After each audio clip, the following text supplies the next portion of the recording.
Hello, Hello, Jinx. James. Welcome back. Welcome back, everyone. We've got a very handsome guest today. It's not Mateo. No, we've actually got a very cool guest today. He's been a Quidly user for some time now, and he's actually grown his operation. He's using them for final parts production, going directly into the hands of customers Yeah, in really an cool. industry where aesthetics and perception is very important. So we're gonna bring him on in a second, just as, but as people filter in, we'll do our weekly reminder. If you have any questions for us or for our special guest today, make sure you're logged into YouTube and post them in the chat. We've got chat open. We'll be reading it. Um, yeah, would love to hear everyone's take on the things we discuss. And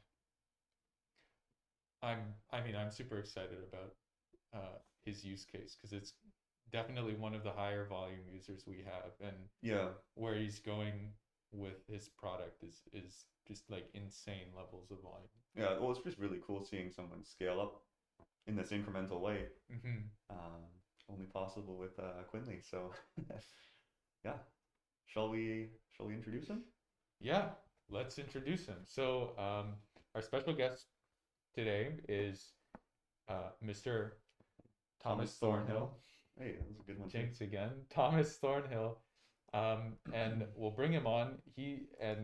We'll let him give us his origin story here in a second. All right, Thomas, you're on. Hey Welcome. guys, Hey, Nice to have you on. welcome. we're good. Yep. You're looking good. All right. So I suppose I'll tell you what the product is, and that's I put ring sizers, either in sets, sizes 4 to 15, and or a single use ring sizers. And the goal of those is to for ring makers or jewelers and those types of people, for them to be able to send those items to their clients so they can be sized in home accurately, and then they can make the ring as a match and save money basically on having to remake the ring, etc. Um, and that all came about because I'm a ring maker. I have been for, I guess, 4.5 years. And I started with making wooden rings, just tinkering around with a wood lathe, etc. And kind of just evolved, and I started doing other more detailed things. And the communities that I became a part of are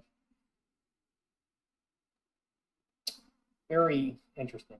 We all talk about all kind of stuff, ring related, and there's a lot of sharing, and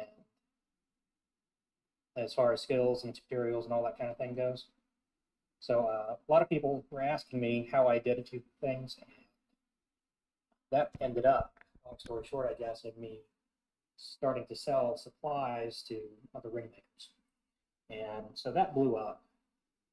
And I guess it's a full-time gig at this point. I'm a stay-at-home dad, and I work out of the basement, and I work a lot. So time savings was really critical for me. Yeah, I Oh, think I show great pictures. That's one of my setups there. A lot of you already know what Quinley looks like, and these are my single-use ring sizers. so. It's a pretty interesting product in the sense that you like ring sizers seem pretty simple, but there's actually a lot that goes into manufacturing them. So I'll let you elaborate a bit on it, Thomas. But from Okay. from our discussions, like there's not only like it's a ring shape, but you have to print them to tolerance because there's a standard size requirement, and so all the ring tolerance presumably has to be very consistent over the thousands and thousands of ring sizes you're printing. Um, That's right. but then in terms of tolerance, you're also balancing it against, um, you know, visual aesthetics and speed, because you have to make them at a high rate and also cost effectively. Yeah, you really hit the nail on the head there. Is there anything else that, like, in terms of the like when you actually maybe why don't we start with, like, how did you decide to start using 3D printing for these ring sizers? That's a great question. Um, so as I was remaking orders for people that I had sized using traditional methods, I learned the hard way that traditional sizers are it's around 4 millimeters wide, but most men's rings these days are 8 or more millimeters wide. And that doesn't seem like a lot, but depending on how your finger is shaped, if you size with something thin and then buy a wide ring, you can get up to half a size difference on the final product, and it's not what you wanted. And in my case, I wanted my clients to have exactly what they wanted, so I remade the rings. What I learned was that I didn't want to do that again. Yeah, that's fair. So I thought about it, and I tried to find wideband sizers, and you can find them in 6 millimeters. And I bought them, and it helped, but there isn't a solution for anything wider than that. And so I thought that I would try and make some. And I've been making them for about 2.5 years. The first couple iterations were bad, and I actually had a good friend of mine help me with all the modeling, and I figured out the printing side. He did a great job. The dimensions are on in the models, and you would expect them to be on from there to the printer, but they're not. So 2.5 years later, I have dialed these in just about as close as I can and found settings in Cura. I think I'm on 4.6.2 still. Old Kira, yeah. Yeah. And I found, I think, just the right settings to make them work. Hmm. So these things are curved on the inside and have a nice, pleasing profile on the outside. And actually got some right here. Oh, cool. This is them sitting on a mandrel, sizes 4 through 15. I have half sizes as well, but I try to make them as pretty as possible, as fast as possible, and as accurate as possible. So we've run into a lot of problems over the past 2 years. So do you use those mandrels as like the gauge to tell if your ring's within tolerance? Mm-hmm. Yeah, this is a Pepe Tools gold standard ring mandrel, and it's for U.S. and Canada sizes, which are, really common. And so I use it to gauge every single size, every single ring that I print. I tend to put on a mandrel at some point, and it's high volume on this one mandrel. And if they are not within 1/8 of a size, they are discarded, recycled, best to the best of my abilities. I think that's So we try to keep high tolerance. I try to keep high tolerance.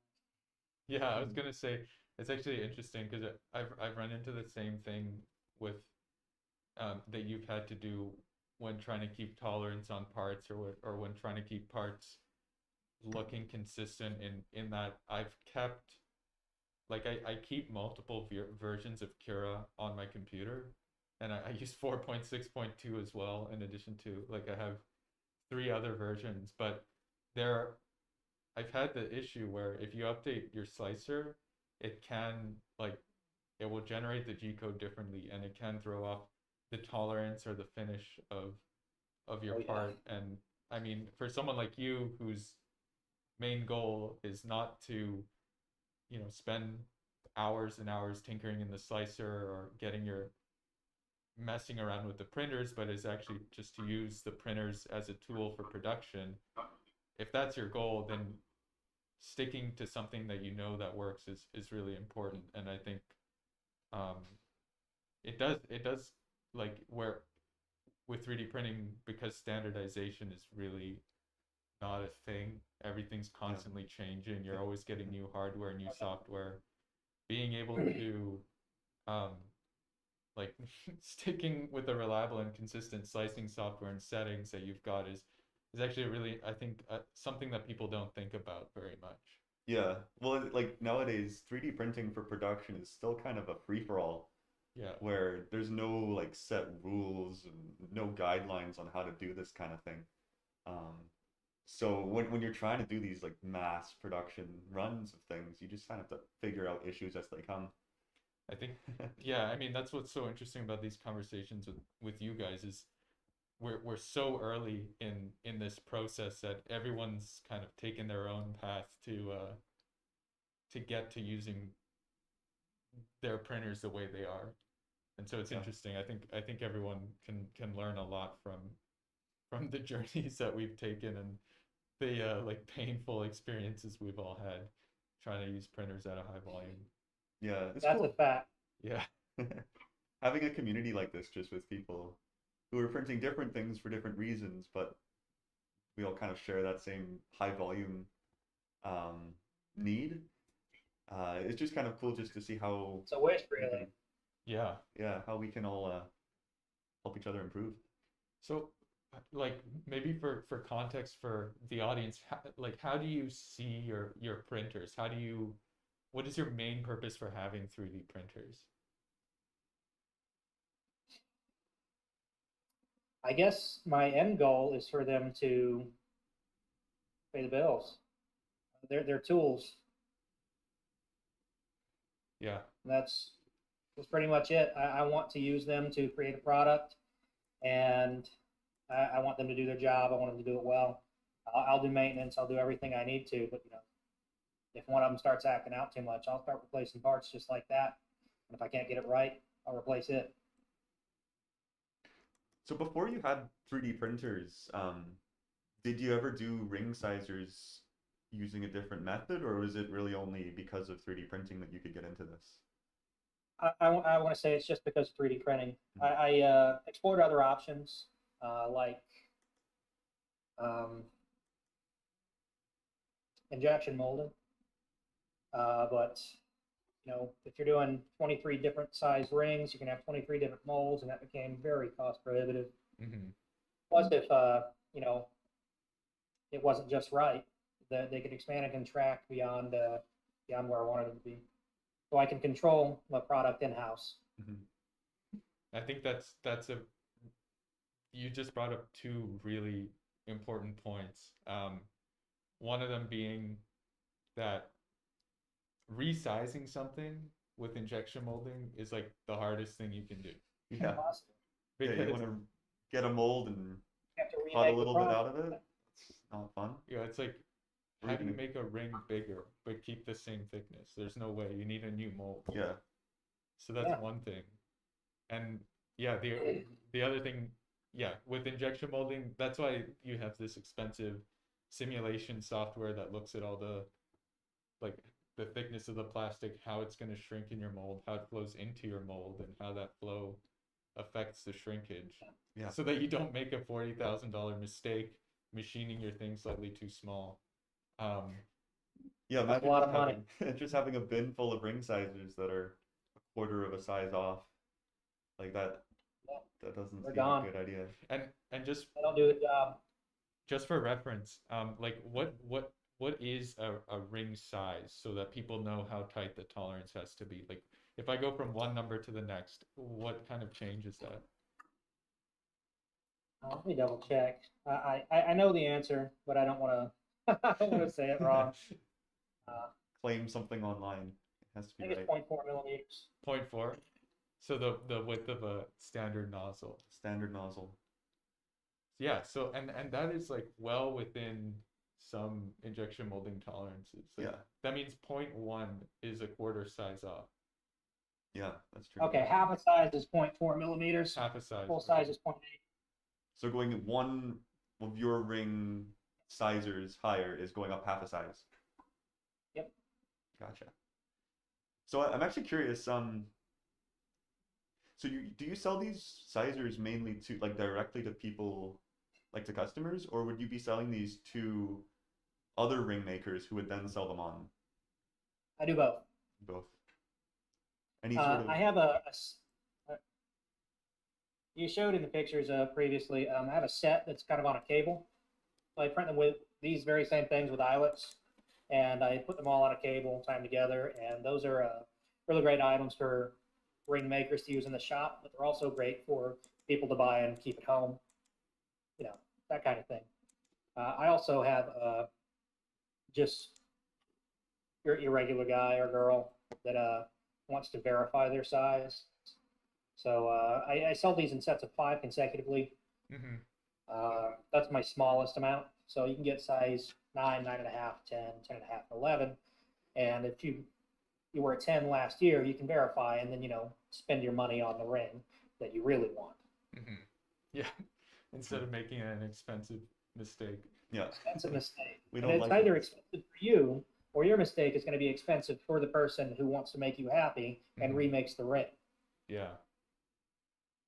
But So, I also sell to companies of every size. Well, I won't say of every size because, it's not like K Jewelers is coming at me. yeah. There are companies out there that, make 3 or 4 different rings a month Mm-hmm. that use my product. And then there are companies out there that, make 50 a day. Right. And you just mail however many you want to your client, and they tell you which one fit the best. Then you use the sizers in your shop, also made by me, to make a matching ring. This also, if you happen to have any errors from your manufacturer of your mandrel, or if you use a cheap plastic one, you don't have to rely just on that. You put the sizer on, whatever it says, doesn't matter. You match where it sits on the mandrel, and your client's going to have the right fit. Right, so if you both have Right, so you the both have same mandrel, I guess you can match that. match that. Yeah. It's Yeah, it he's creating a system basically for the jewelers to use and live inside so that the customer and the ring maker are able to, match. Yeah. That's Mhm. pretty cool. Like, Yeah, Yeah. so you can kind of talk the same language without having, I guess, 2 different numbers. and so what are Yeah. in terms of the market there right now, like what are the alternatives when it comes to ring sizers? As far as wideband ring sizers, there's only, as far as, hang on, Sure. they aren't available. Mm-hmm. Wideband ring sizers pretty much stop at 6 millimeters, and as far as commercially available, they don't exist. Got it. Now, there are ring companies out there that make their own. They'll make them out of a cheaper material, that kind of thing. So if they're selling a tungsten ring, they'll make it out of stainless, send it, a set of 5 perhaps. It really all depends on how they want to handle it. Mm-hmm. But that's still additional labor. Yeah. That could take them an hour. And, if you run your business yourself, that's a lot of time to just assume or guess on someone's size. Plus, you'd have to make maybe 5 of them just to cover your bases. So it's an hour, then it's 5 hours, and you haven't even made the sale yet. Yeah. Or you have, but you're 5 hours deep already. Mm-hmm. I think So people that adopt the system should experience savings in time, labor, hassle, perhaps angry customers for not getting their size right. The list goes on. I guess there's a few other considerations than just printing rings when it comes to having a business like this. Customer service, probably one. Just curious, kind of what other sort of issues have you come across trying to scale up your business? Maybe not related to the 3D printing, but just in terms of scaling in general. Space. space, space, space. I'm incredibly lucky. My wife and I and kiddos just moved to North Carolina and bought a house, and it has an enormous basement. That's very nice. It was pretty much a requirement. Um, I started in a carport. I was making stuff out in my carport on my lathe, and just enjoying the breeze. And I had another room inside the house that was spacious enough to kind of cram myself into to do shipping and that kind of stuff. But when we moved here, I took down a wall. I put up my wood shop right over in the other corner. Can't see it. But I'm I showing even started photos. running out of space here. So I had to go vertical. And like you can see these right here, they're almost to the ceiling. Yeah. And every bin is full. I've got ring sizers, ring blanks, all kinds of different stuff over there. And I'm always constantly looking for storage solutions that meet my needs. And I'm going to have to build it, really. That's what I'm going to have to do. Yeah, I feel like this is sort of something that might be a common theme for other people that use Quinley. So if you come up with something better than what you've got, I think we'd like to hear about it. I've got ideas, but until they're implemented, they're just ideas. We've been putting together some storage units for our own Quinley kits, which we should probably show those at some point, because they're pretty cool. But just having like a organized space for Ender kits, for the parts, different space for Prusa kits, and then eventually for other kits. This need for space that's organized for all these different variations of parts. It's getting to be, They can get ridiculous.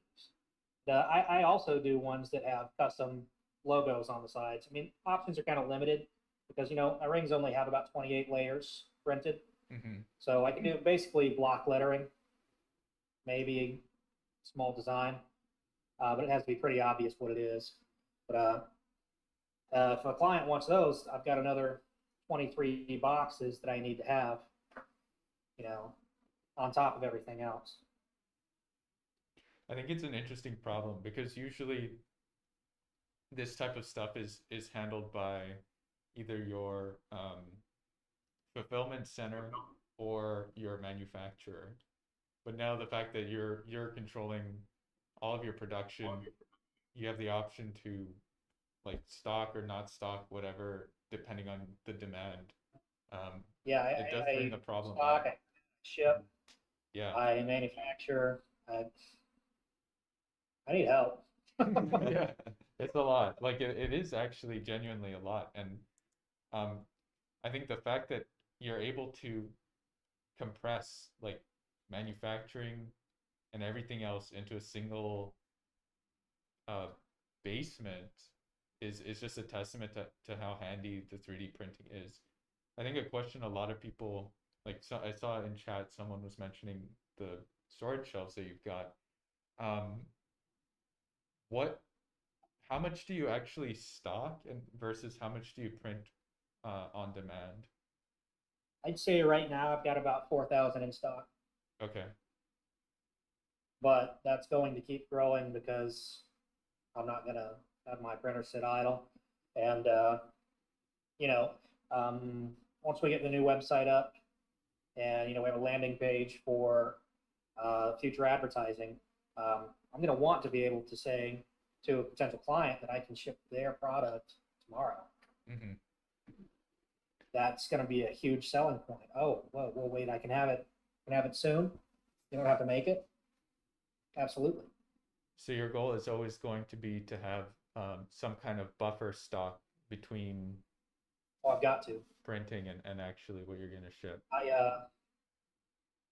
Back when I first started, I got a really nicely sized order, and I think I had 3 or 4 printers, and Quinley wasn't a thing yet, at least as far as I knew. So, and I was down in Florida, which was extremely humid, so that presented its own challenges. But I think I had to print over 5,000 on just a couple printers, and I did, but it took about a month. Mhm. Client was completely fine with it. They understood. But now I still have that same client. And when they want a couple thousand, I've got them on hand. I put them in a box. I do a little bit of quality control just to make sure nothing got past me. I send them a couple extra just in case some got past me. And I ship it next day. Yeah, I have to say, I would have been very stressed during that 1 month of having to print 5,000 parts. Like, I'm sure you probably felt the same Closer way. to 7. Yeah, just having this huge order and a big deadline. Well, if there was a deadline, just printing on a deadline, I just hate it. So being able to have that little buffer of, well, big buffer now, thousands of parts, Oh, yes. I'm sure that's I saves you so much. reprint all of those parts immediately. And I can do that in a couple days now. Maybe a week, depending Mhm. on how busy I want to be. But that's just for their next order. And then, Yeah. The point is customer satisfaction at this point. Yeah, that's actually a good question. And so how many parts are you printing per day now, and how much do you think you could be doing in the future?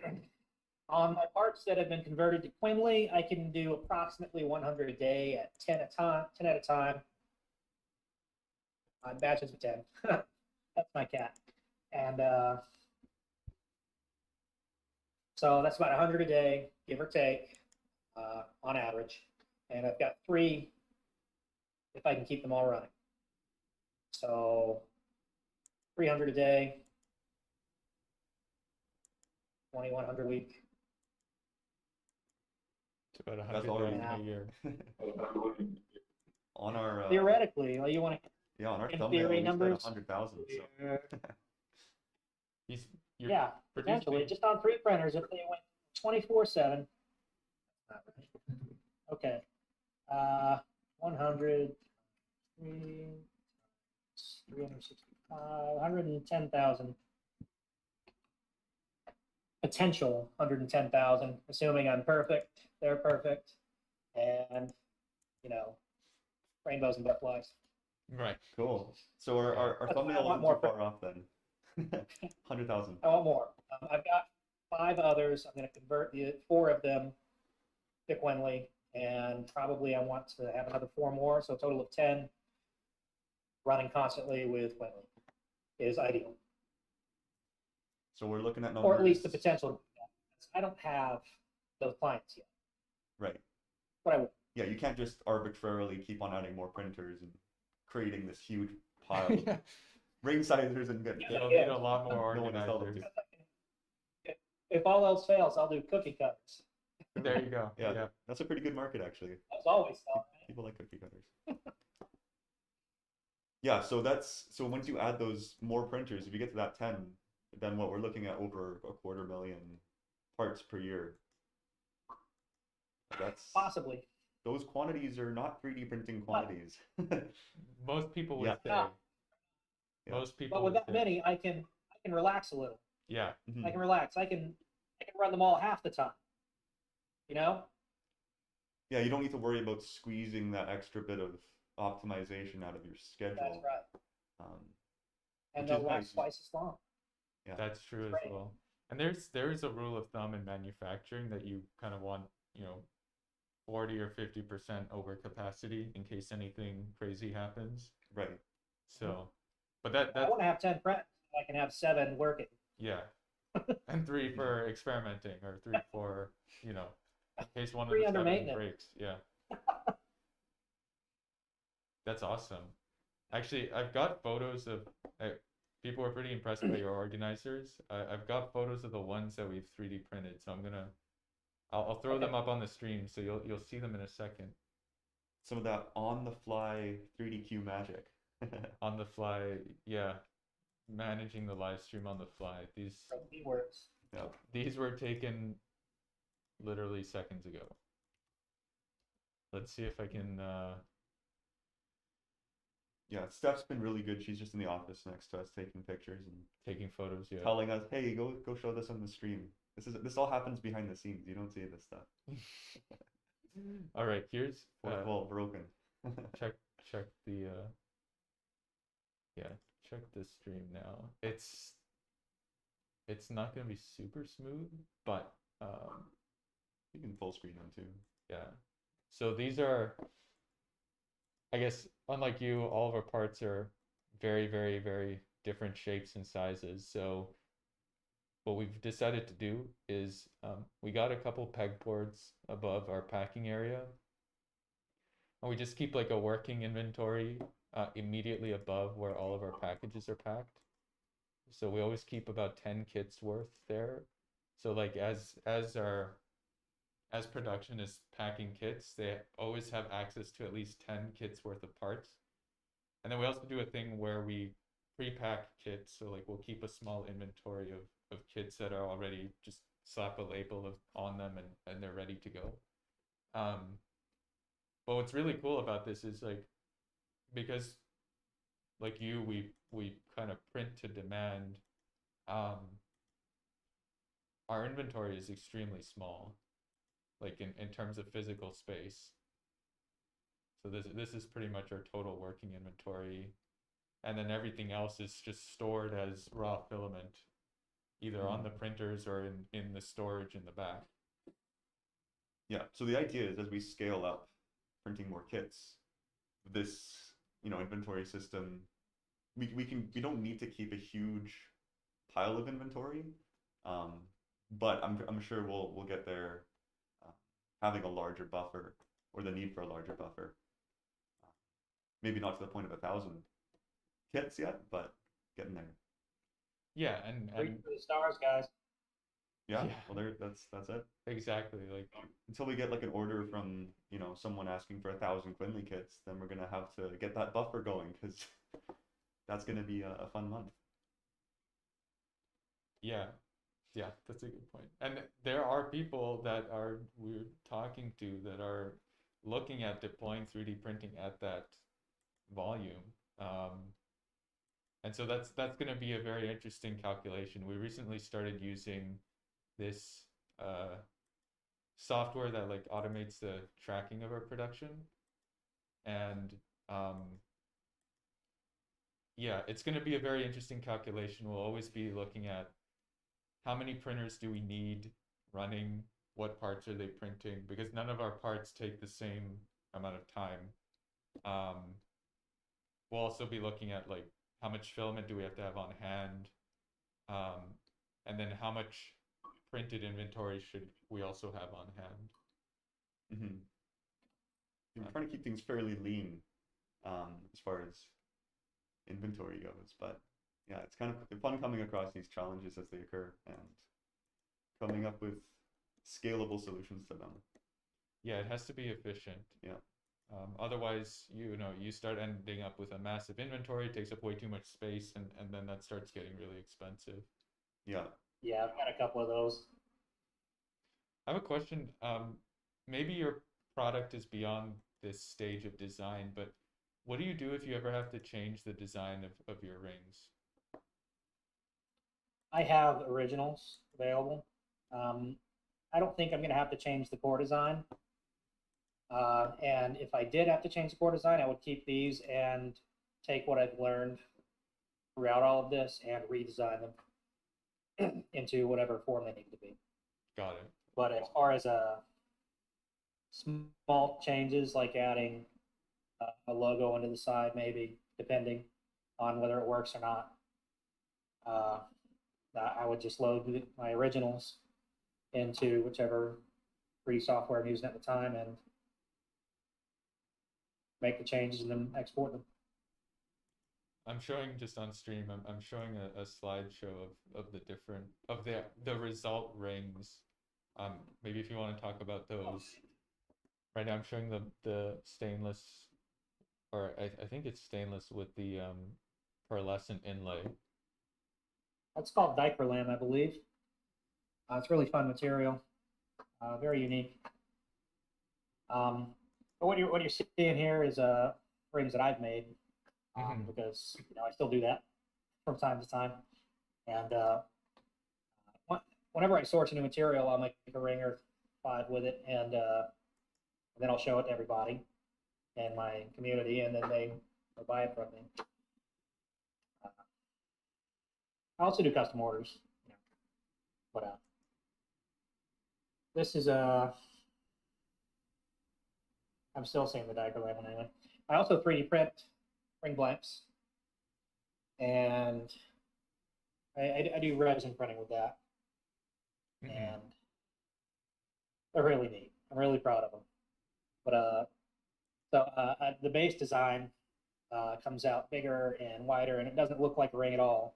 But put it in a ring maker's hands with some instruction, and they take it and they shave off a certain amount on the inside, inlay it, polish it, and all that kind of stuff, and you get a fantastic result. It's like this one. Yeah, I'm showing pictures of the resin printed ones on the stream. It's Yep, those black ones are E-Sun resin. okay. Maybe I'll show a quick picture too. Wembley ring in the back is there. Yeah. Yeah, this Yeah, we'll was show really the cool. Quinley ring. The That's 3DQ logo ring is super awesome, and the fact that you were just able to whip that up, like I think it was a couple days, right? Yeah, yeah. I'll I've got my process pretty figured out. The hard part was getting it done 23 times, and then making hundreds of them myself to make sure that they were within a certain within certain parameters, so that they. I guess it's going to sound corny, but the ring, the finished ring is inside the blank. right. Yeah, Yeah. right. But that's really actually the case. So I had to make these bigger on the inside and the outside, and then develop a process that's explainable to other people on how to turn it into the finished product. Mm-hmm. And so And design options are literally endless. I love it. do you sell the like unpolished blanks to other ring makers? Yes. Got So it. right here. Oh, yeah, it's showing up. This is just a segmented ring blank. It has 6 segments, and you fill those with whatever you want to inlay in them. Sand it down to size Mm-hmm. on the inside and the outside, and polish it. And there's a little more to it for sure, but that's considered raw material That's pretty cool. with custom design in it. Mm-hmm. So you sell, I know you sell like kits as well, right? So you include a few different types of materials all together in like a bundle, so that ring makers kind of have like a variety of things to source from and make their rings out of. Why don't you Yeah, tell us a little bit about those? I've got 2. One of them I don't really do anymore. I bring it back here and there, but it's the rings I started making to begin with are called Bentwood rings. And what you do is you take a sheet veneer, wood veneer, and you cut it into a strip and process it, and basically you boil it and then roll it into a coil. Once it dries, it'll keep that shape, and you can glue it and then shape it into a ring. So it's long story short again. There's a lot more that goes into it, but message me, I'll tell you. So when I first started, people were asking me about how to do it and all that stuff. So I put together a kit, with you could do 10 different rings with all of your standard materials and your glue and some inlay materials and so on. And I sourced all of it Mm-hmm. and put it together, and I sold that as a kit. And that's just the idea behind it. I do another one that's for UV resin, which is a common and really nice, if you ask me, finish that people use on their rings. And like right there on that one, the diaper lamb one, that clear filler Mm-hmm. above the material that fills the rest of the channel is UV resin. So I sourced all of the parts that I would use, and because a lot of people were like, hey, where do I get all this? Where do I get that? And so I just put it all together, and I sell that as a kit as well. with instructions and life support if they need it. I love talking to my people. I'll talk your ear off. Yeah, well, you have a very niche community, right? And it's nice to get other people that are interested in this thing that most It people is know nothing about. it's definitely a niche, but How, it has a lot of potential just overall. I mean, because you could take your niche, as a ring maker. I just started making rings last year, and now I've got an Etsy store, and really anybody could do it, and you sell 20 a month, or something like that, and mhm. that's a great side hustle. Plus, you're making something you can do Christmas gifts. It's really really rewarding. It is. The results are beautiful too. Like just having something like this, being able to make it yourself, and then you making this kind of thing accessible to anyone who's curious, Yeah. wants to do it, doesn't want to get into all the, back end of sourcing materials and any of that stuff is Yep. incredible. That's pretty much the basis of what I do. I like there was you said earlier you had a kit with the bent wood. I just didn't know why your store is called Bentwood Ring Supplies, but now I get it. Yeah. Yeah. Oh, should we It pull up the was store? my niche within the niche, because nobody made these, or nobody still makes these in mass like I do. And I didn't see it. But,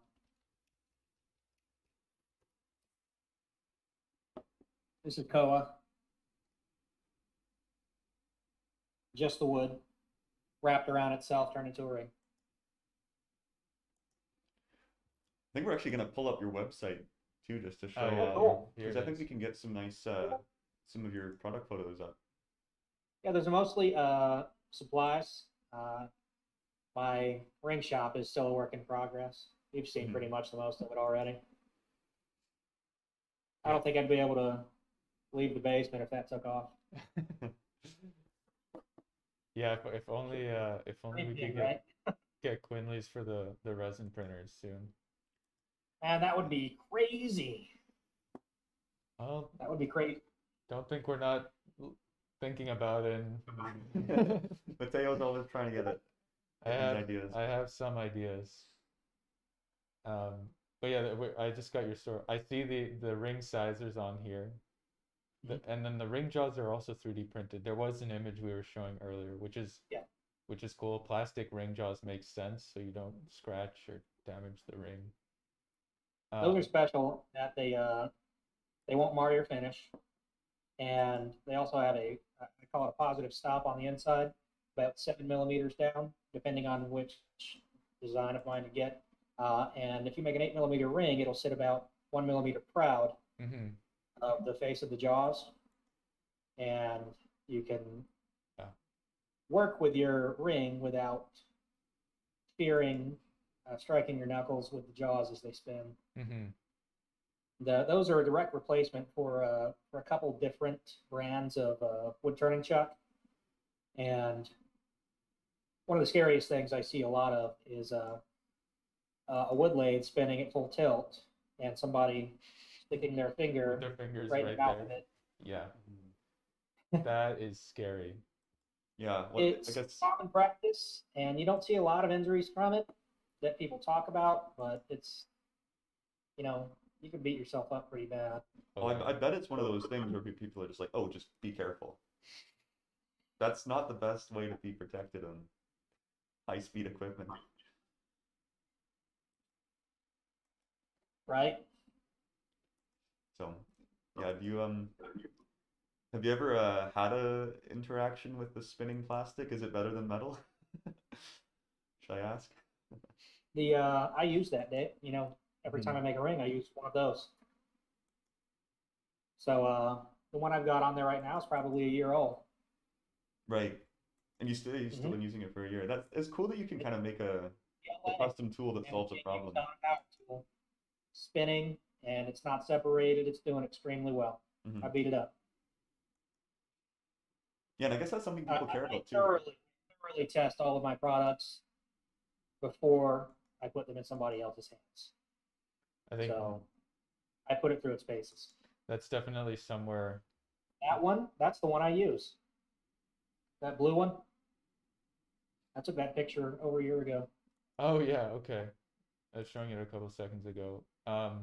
Yeah, there's a bit of a delay, by the way. So whatever you're watching, we're about Yeah. 30 seconds ahead of you. Those are my resin printed blanks. Oh, those cyan blue ones? These guys. Oh no, Yeah, these so you scroll through, dark it's ones. just a variety of them. Mhm. I don't have enough space in those listings anymore, so I'm going to have to make an individual listing for all of them now. Because so many different design options. I can just put whatever.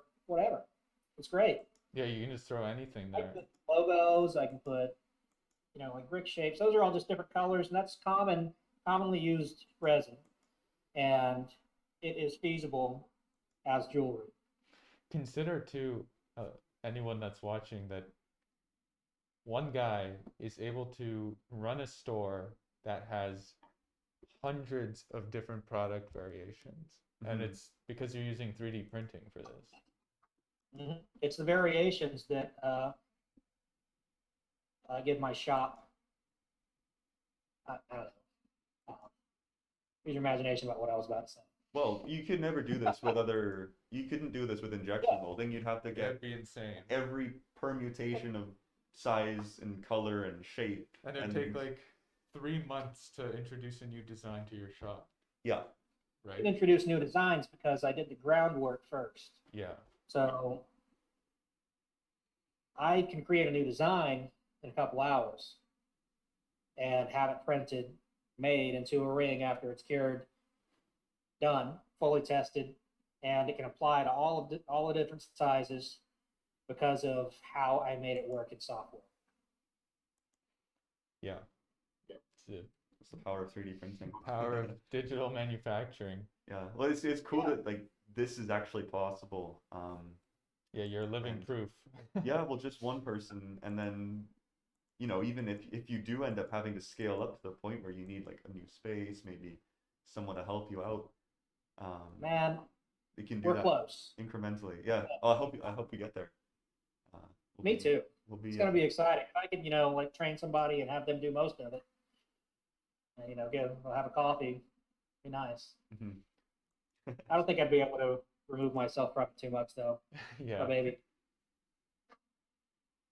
I did, actually, kind of as we're on the business side of things, so we talked a little bit about how before it would take you about a month to do 5,000 parts, and obviously there's a whole bunch of other business overhead you have to take care of. Since you started, or since you've been using Quinley more seriously for your production, like how has that improved or changed your workflow overall? I'd say it saves me a lot of time, but where I spend that time is typically in quality control of the product itself. So I'm checking a lot more of them, making sure that they're within the parameters that I want. Storing them, checking them, storing them, re-slicing, that kind of thing. It does take a good bit of time keeping them going, and a lot of that time initially was just getting them to the point where they were doing what I wanted all the time. Because with every new technology you try, you're going to run into issues. Yeah, well, there's certainly like So a I used Quinley as Mhm. best as I could before I could really experience the capacity that they could make. Yeah, and you had started with one at first, right? I bought three of the DIY kits, and I put one together and I started with that. Yeah. And then the second one, and then the third one, eventually. But once you get one together, you got to play with it. Yeah, exactly. Yeah, you got to figure out, because it does require you to, I mean, one of the things that we were talking about earlier on was batching, right? You went from having full bed batches to just 10 rings at a time. Initially, I had a lot of problems with elephant's foot, and it kind of took away from the aesthetic, and it made them fit weird. So before Quinley, I did not use a heated bed. Mm-hmm. I used hairspray, and I printed 25 at a time, and it worked. Now with Quinley and a couple extra Cura settings, I've reduced the elephant's foot, which is what's that called again? Ooh. Horizontal expansion. First layer expansion. Yeah. I addressed that, and I print with heated beds because Quinley requires a heated bed. And I didn't want to make that change because that's why I only assembled one, because I needed my other printers to work, just in case. So once I made all the adjustments I needed on the first printer, that's when I started using the other two.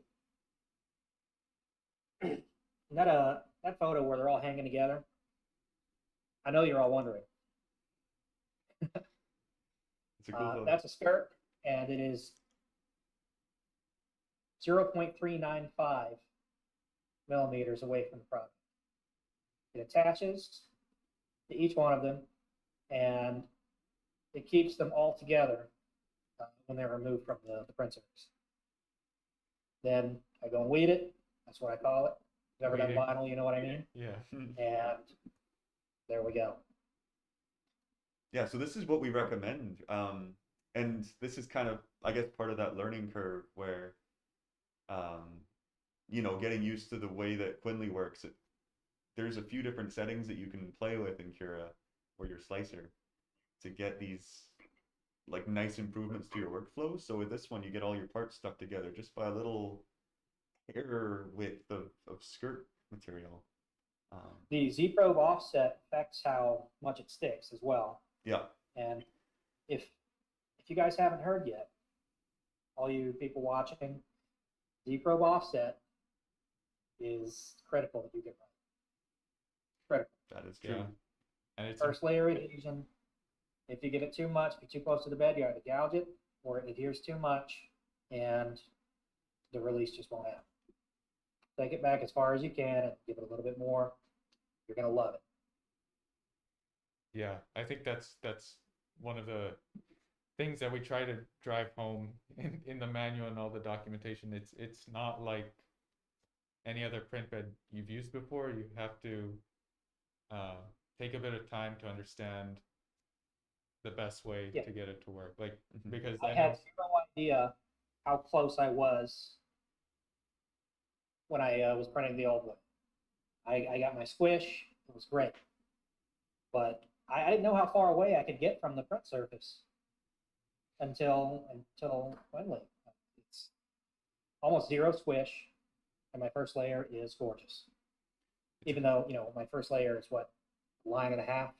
Yeah. Yeah, you have tiny first layers too, which is really tiny. Which is it's been a good a challenge for the system, but yeah, it is I think a lot of beginner systems and print beds that you get, and not saying it's a terrible thing, but the general It goes against recommendation common is just convention. smash it into your print surface. Some like surfaces like the stock ender surface or build tack is soft for a reason, right? So that you can get that squish, but that doesn't translate into something like the vapor, which is really hard. You don't want like, you know, a micron of filament for your first layer. Yeah, well, this is what I used to do when I was very new to 3D printing. I would get my nozzle and grind it into the bed basically so that my parts would stick. And I would purposely do it so that I could see through the filament. Like if I couldn't see through my first layer, it was too thick. Yeah. So I mean, I look back at it now and I think, oh, what was I doing? But that was what I had to do to get what I. That's like with and that's just what people have to do to get their prints to stick. Yeah. Like I learned more from my mistakes 3D printing than anything else. Yeah, exactly. I think everyone can relate to that statement. It's like 99% mistakes, and then at some point it just starts working for you, and Hey, for a couple what did I days. do? Yeah. What did I do? No, but once you get it dialed in, it's awesome. Now, like I know Yeah, it's incredible.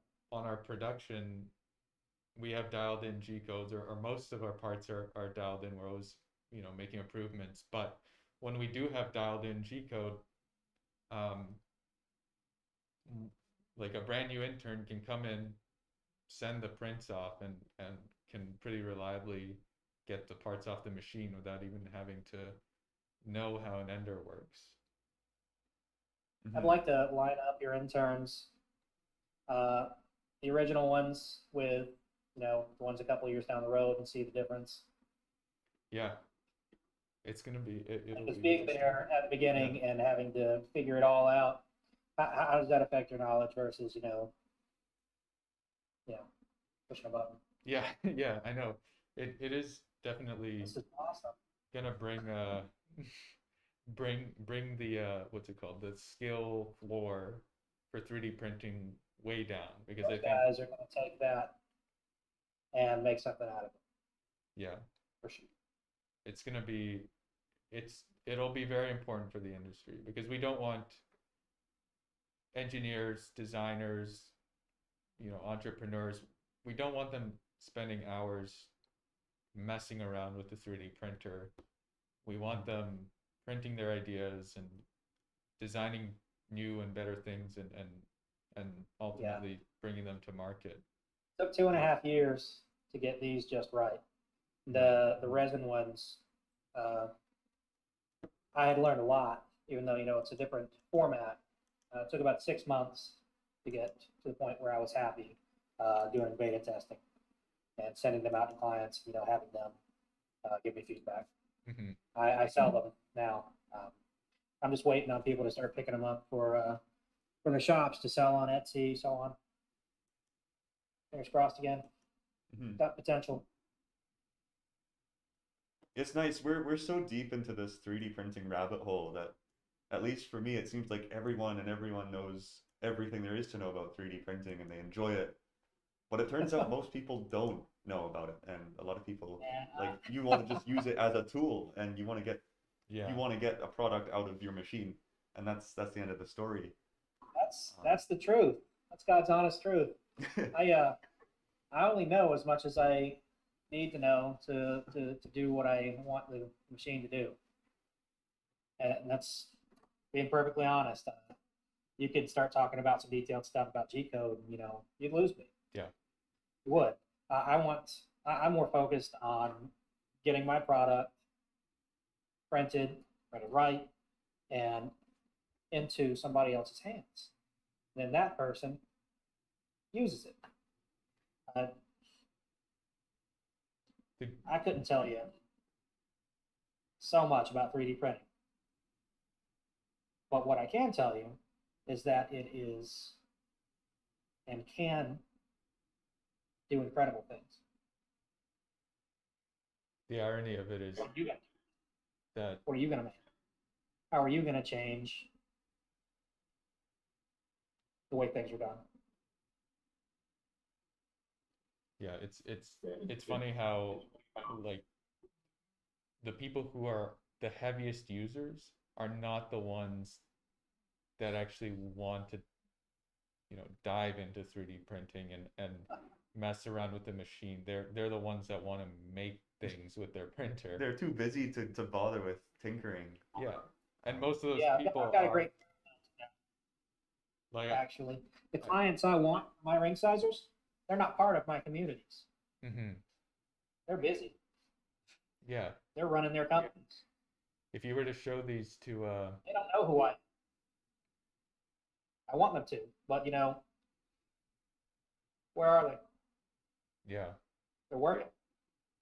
Yeah, well, I guess the people who really need it to make money, they're not investing their time in this for a hobby as well. Usually, you get people doing it for a hobby, people doing it for business. They're not And on there's some gray Facebook area. showing off their work. They're not going to my website looking for new materials. They've got their product and they're selling it. I want to find them and put my product in their hands so I can make their job easier. Yeah, I guess that's always part of it, right? You gotta sometimes just it's a matter of finding the right people, and Yep. I guess in a small community, Make it's can be tricky. You can make anything. There's a market for it. somewhere, Mm-hmm. billions of people on this planet. There's a market for it. Kevin brings up an interesting point. You think it'd be better to have specialized printer tech and let the engineers, designers, etc. get ideas and parts to the specialists to get it printed properly. And that is how, that is how companies like Boeing and GE and even Microsoft, who has 3D printers for their hardware, that's how they operate. They have a person that they pay there to be 24/7, whether the printers are being used or not, to run the print lab so that the designers and engineers don't need to tinker with the printers. The problem is, if that's the only way to scale 3D printing, it's going to get really expensive really fast, and it will forever keep it in the realm of a prototyping tool. Because if you need expert knowledge to run these machines, there's no way there's going to be enough experts in the world to to scale 3D printing to a point where it can overtake or compete for final product manufacturing. There's just not enough people. Now, technologies like what we're developing with Quinley is it attempts to give, or it gives these experts much further reach so that they can manage and run more machines than they would have before. And I think that realistically, that's going to be the only way for 3D printing to scale. Right now, too much expertise is required per printer.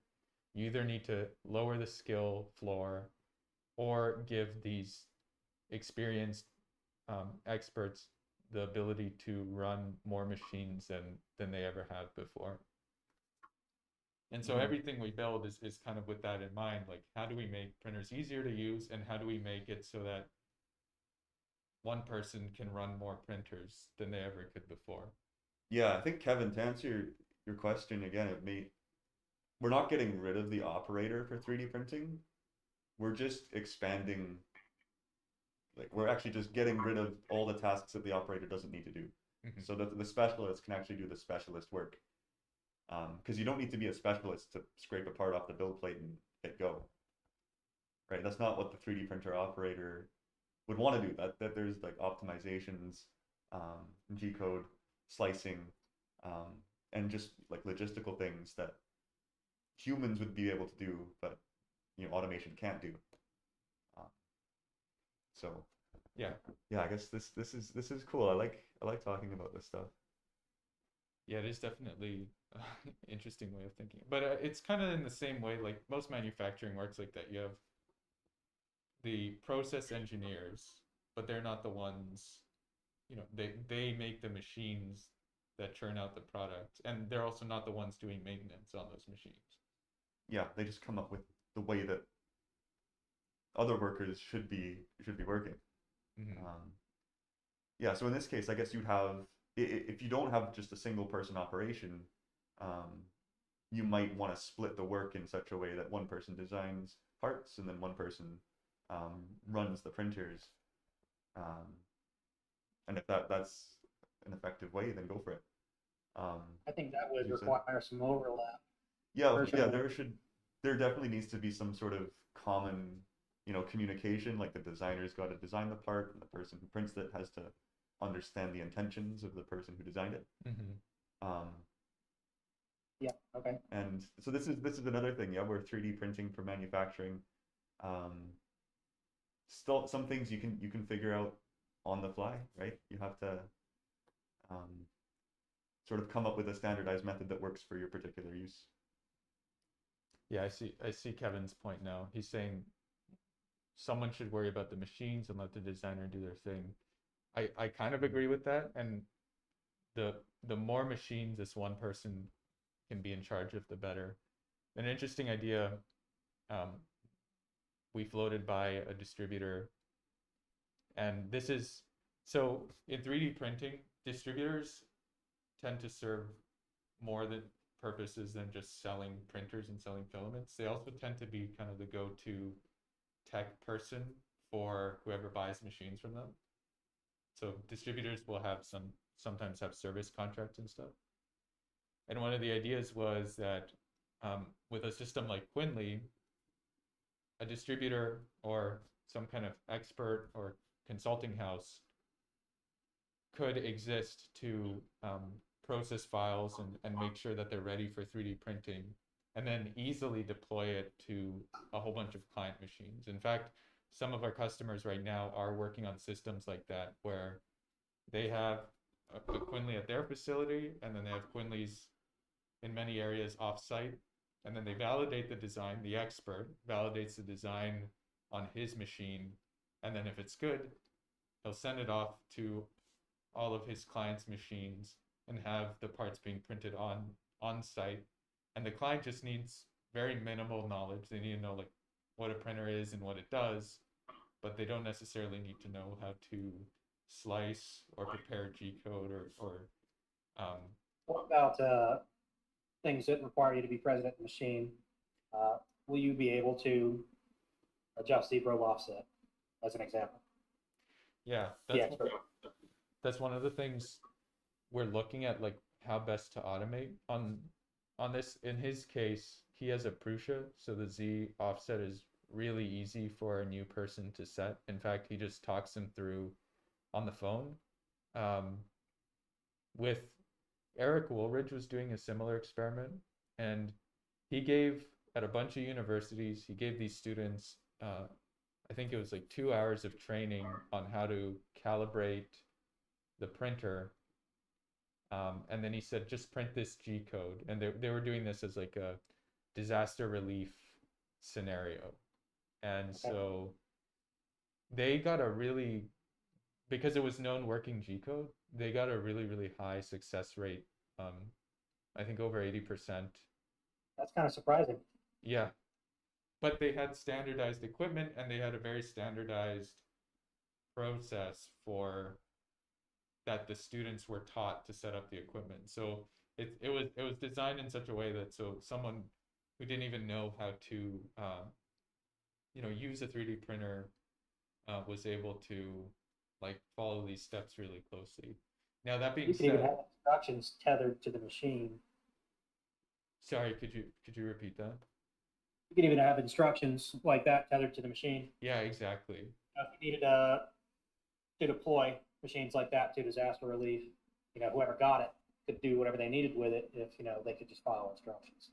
Yeah, that's a perfect case. Like, and one of the caveats though to that kind of working that way is that you sort of need to rely on higher end machines because they'll just be more consistent out of the box.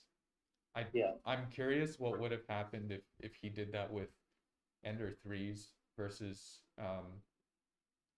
Eric had done it with Sidewinders, and the other customer is using Prusa. So those are like kind of, they get a certain standard of quality control out of the factory, and they're a more expensive machine. They've got better components. So I'm curious how it would work with something like the Ender 3, or whether it starts to fall apart on the low end. Yeah, well, I know the Prusa comes with, if you get it pre-built, you can get the Z offset pre-calibrated, and I'm pretty sure it works well through shipping as well, to some extent anyway. But the higher end machines make it easier to get started usually. So with a Prusa, you have a Z offset calibration wizard that guides you through the whole process basically. With even higher end machines like Ultimaker, it's the same kind of deal. There's graphic displays and things showing you what to do. I think when you try to bring it down to the really low end, then the skill required just has to be higher, because there's less hand holding in the process. Yeah. So if you're trying to do this on a large scale, there's probably some break-even point where you don't want the skill to be too high, so you don't have to get the cheapest printer, but you probably don't want to be spending 20K per site either on a very expensive printer.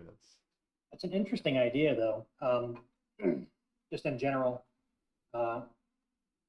lightning fast deployment of small, easily accessible, and easily tuned 3D printers. Yeah. And I think things like the artillery machines are better handled, better suited for that. It seems like the CR6 SE is also aiming to be that kind of printer. It's still pretty new though, so we have to see. But I've heard uh, really good things about it. Yeah, well, just for everyone watching, CR6 SE is basically an Ender 3, but it's got built-in auto leveling, um, Oh, nice. which I think is just a huge improvement. Like Yeah, printers these days should all come with auto leveling at this point. Oh man, auto leveling changed my life. yeah, Yeah, I didn't yeah, believe in it, but once I got Quinley, I was like, I I need don't want to it. ruin a print surface. I'm gonna get one and try it. You, I got one on every machine now. yeah, you need it. I can't do without it. I can't.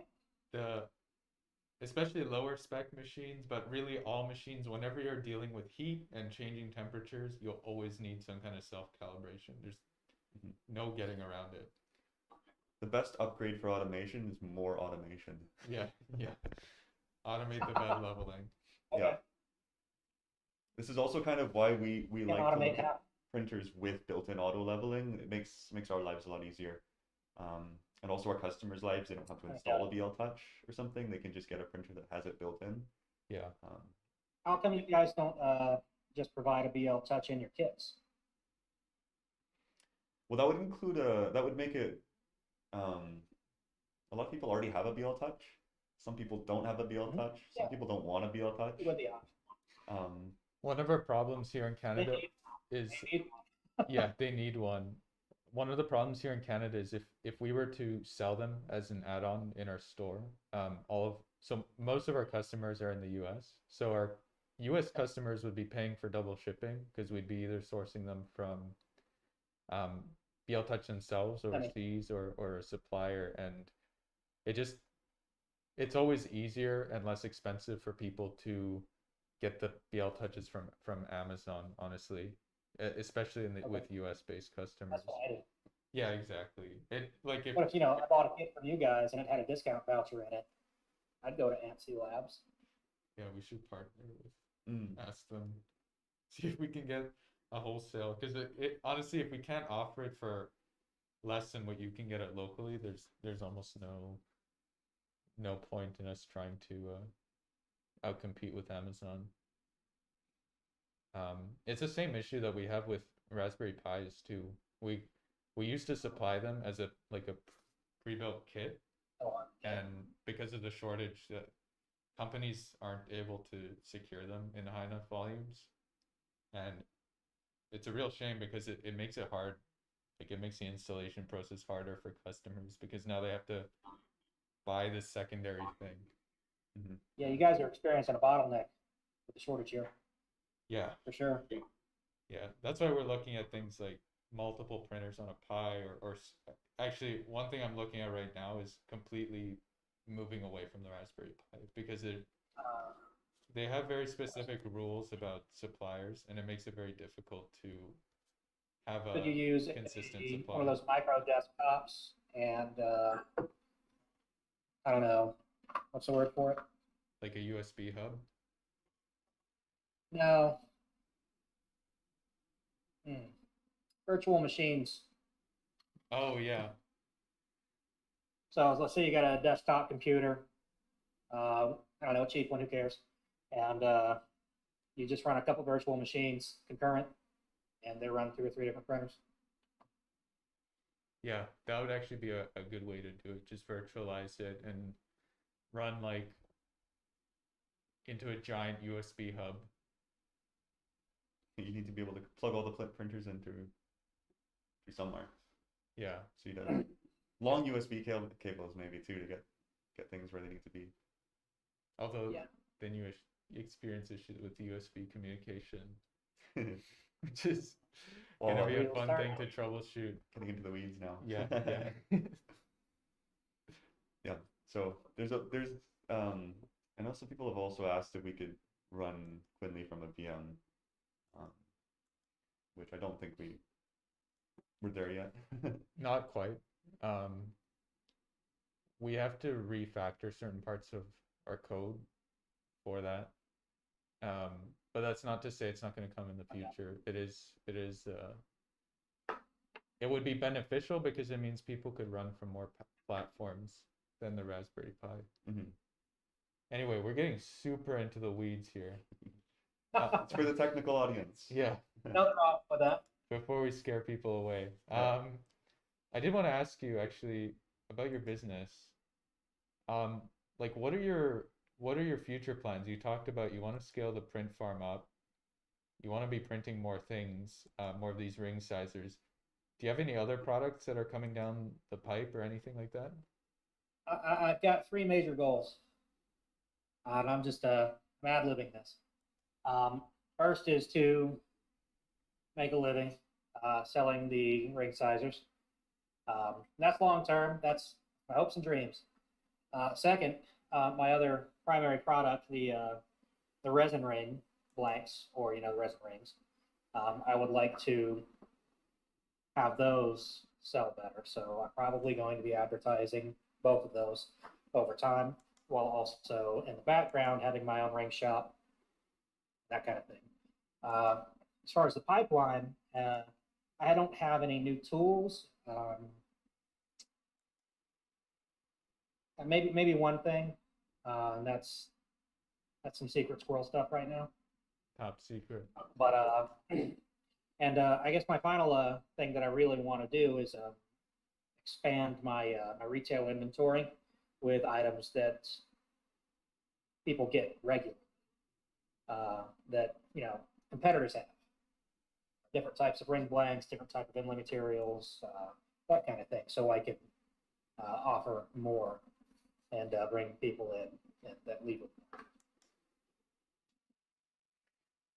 So you mentioned you've got a community, like if people are interested in getting the ring blanks, they can go to Bentwood Ring Supplies, right? But what about in terms of getting involved in your community? How can people find more information about that? Oh yeah. Well, I suppose the quickest way would be in my Facebook group. But there are several different Facebook groups. There's I guess, a more sparse community on Instagram, but you have to friend everybody or follow everybody on Instagram. Mm-hmm. If you're interested in ring making in general as a DIY, do-it-yourself kind of thing, Facebook's the way to go. Just look for groups, ring makers, ring crafters.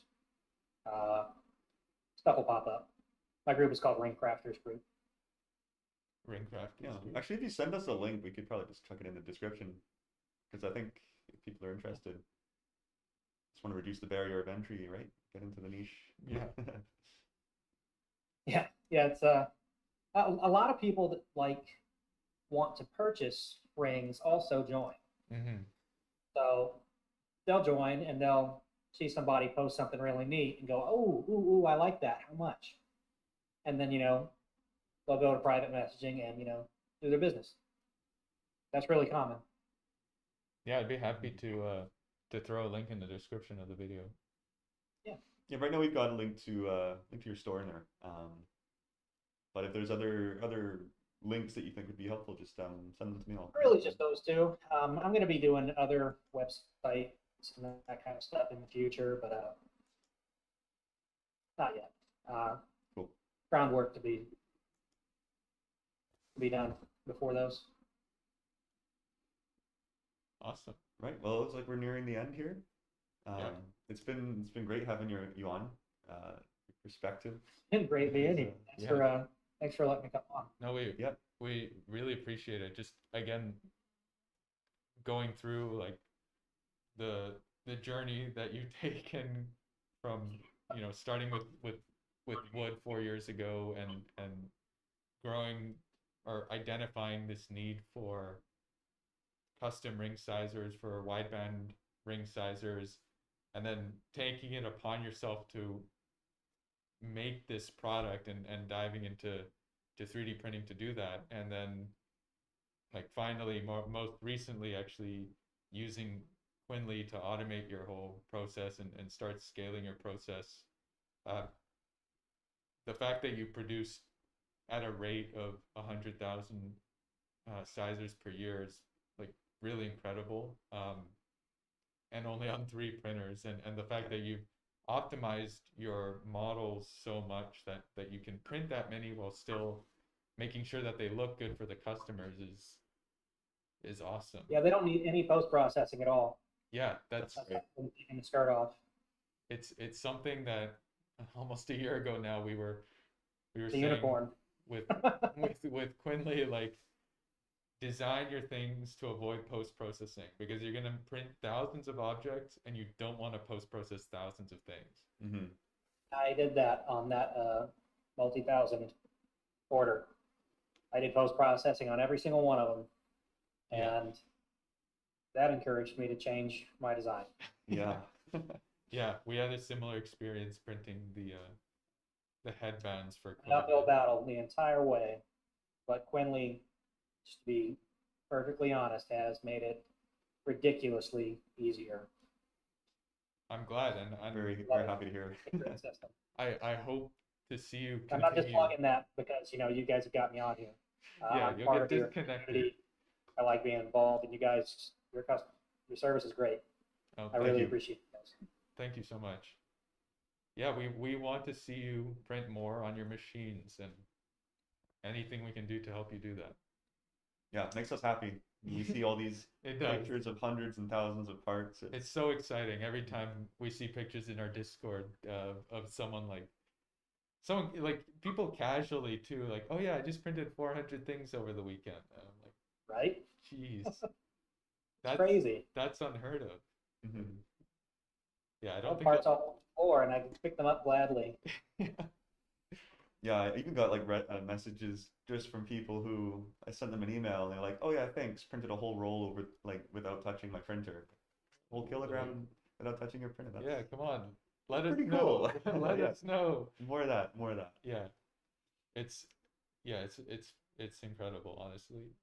Probably gone through 15 spools, 20 in the past 2 months. Yeah, exactly. Yeah, that's the thing. I think we're trying to communicate to people like, hey, if you're running Quinley, you're gonna have to buy more filament. Like, there's just buy 10 at a time now. Start looking at bulk ordering, because it is. For those of you wondering, I use Sunlu. You guys use Sunlu? Mm-hmm. Sunlu silk. I think actually we use the same for copper when we were printing copper. Mm-hmm. Yeah, Sunlu silk copper. That was the one we settled on. We also used Hello 3D, but it was very inconsistent. Anyway, yeah, sorry, got lost wrapping up here, but thanks again, Thomas. Wonderful having you on, and thanks for taking the time to share what you do with everyone. I really appreciate it, guys. All right, cheers. Bye, everyone. Goodbye. We'll see you next week. And bye, everybody. Talk to you later, Thomas.